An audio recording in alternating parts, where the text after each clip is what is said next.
Wahabi ya, itu julukan yang dituduhkan kepada orang-orang yang belajar di Arab Saudi.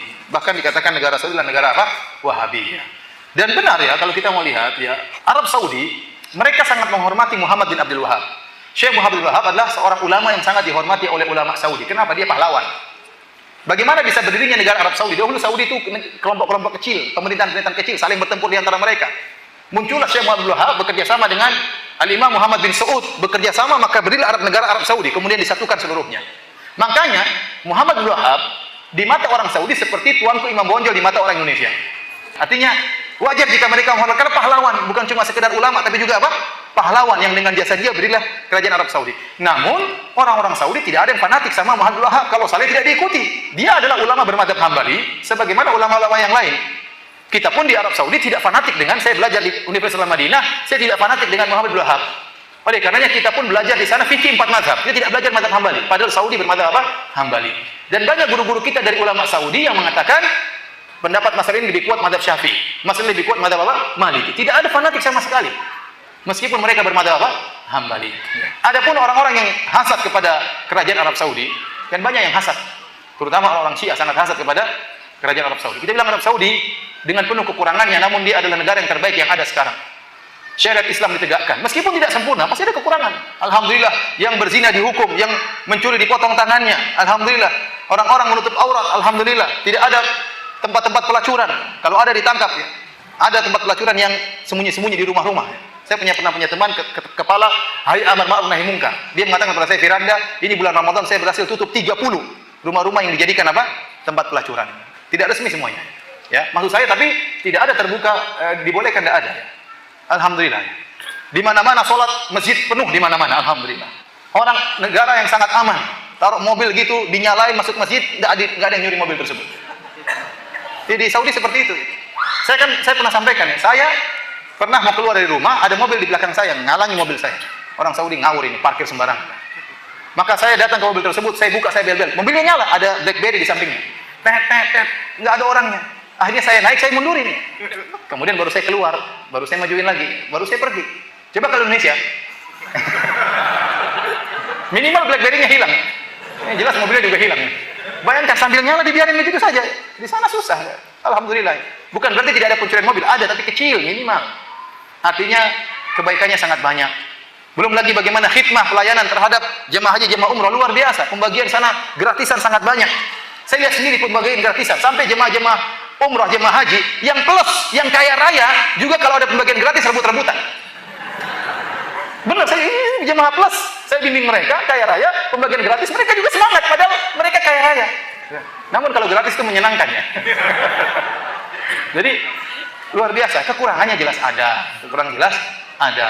Kemudian timbullah isu-isu bosnya orang-orang Wahabi suka menumpahkan darah sampai bikin buku judulnya apa, sejarah berdarah sekte Wahabi. Ya, tuduhan yang macam-macam. Apakah ada orang-orang kita waktu berhaji berumrah ketakutan di sana, takut dibunuh sama orang Wahabi? Enggak ada, justru aman kalau di sana. Justru sampai ke Indonesia malah kita ketakutan, dicuri, diambil, dirampok ya. Macam-macam, pagar harus dikunci, mobil hilang ya. Di sana tidak ada ketakutan sama sekali, apa yang ditakuti? Mana haus darahnya? Apakah Arab Saudi tidak membantu negara-negara Islam yang lain? Sangat membantu. Tidak memandang itu mazhabnya apa, dibantu semuanya. Indonesia dibantu berulang-ulang. Aceh dibantu berulang-ulang.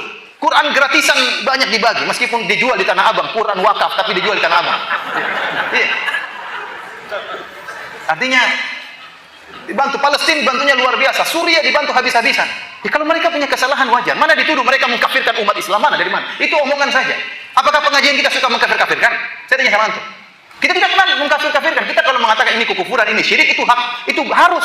Saya harus menjelaskan ini syirik. Saya tidak mau basa-basi. Ini syirik-syirik saya katakan, ini kufur-kufur.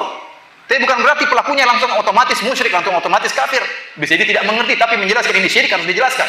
Ini kekufuran harus dijelaskan. Oleh karenanya tuduhan-tuduhan banyak. Seperti tuduhan bahwasanya Wahabi melarang bersolawat. Gimana melarang bersolawat? Tiap hari kita bersolawat. Kalau sholat di Masjid Nabawi, apakah khatibnya tidak pernah bersolawat? Solawat terus-terusan. Setiap bilang Nabi Sallallahu Alaihi Wasallam, setiap bilang Nabi Sallallahu Alaihi Wasallam, itu bukan bersolawat. Yang dilarang maksudnya solawat yang macam-macam, yang aneh-aneh, seperti solawat Fatih, barang siapa yang baca seperti khatam Quran 7 kali. Kemudian ini dari mana dalilnya seperti itu? Itu yang dilarang, solawat-solawat yang aneh-aneh yang dilarang. Kemudian Wahabi melarang ziarah kubur. Dusta. Siapa bilang? Hadis-hadis Nabi menyuruh ziarah kubur. Yang dilarang kalau ente pergi ke ziarah kubur, minta penghuni kubur, itu yang dilarang. Jangan ziarah kubur untuk minta-minta kepada penghuni kubur. Itu yang dilarang oleh mereka.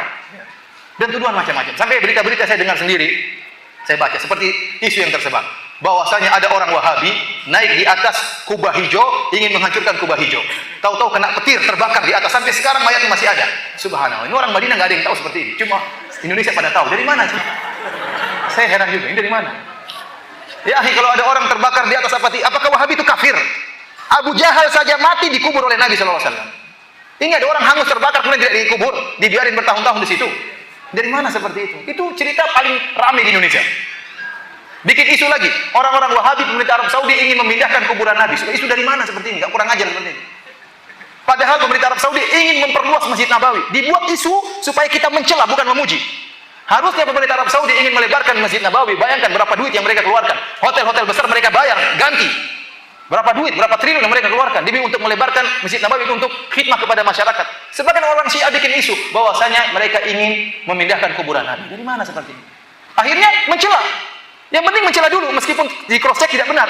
Kita aja di Madinah nggak tahu ada dari mana isu seperti itu. Sampai Indonesia kita sini nggak tahu. Tinggal di Madinah, tiap hari sholat dekat kuburan Masjid Nabawi, kuburan Nabi tidak tahu cerita seperti itu, tahu tersebar sana sini. Dusta. Bahkan berapa tahun lalu, 2 tahun lalu saya hajian. Saya baca di salah satu di internet, berita di internet, orang-orang Wahabi Arab Saudi menyewa tentara Israel untuk menjaga keamanan di pelaksanaan jemaah haji. Subhanallah. Ngapain sewa tentara Israel? Masih banyak tentara Indonesia yang miskin-miskin yang bisa disewa. Bayarnya lebih murah mungkin. Sekalian hajian. Ngapain harus sewa? Emang jaga penjahat kemudian sewa apa? Tentara dari Israel. Dosa besar.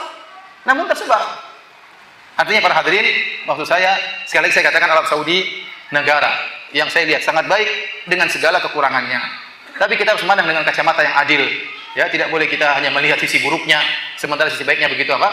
Begitu banyak. Adapun fitnah-fitnah terhadap Wahabi, ya, itu fitnah-fitnah banyak yang tidak benar.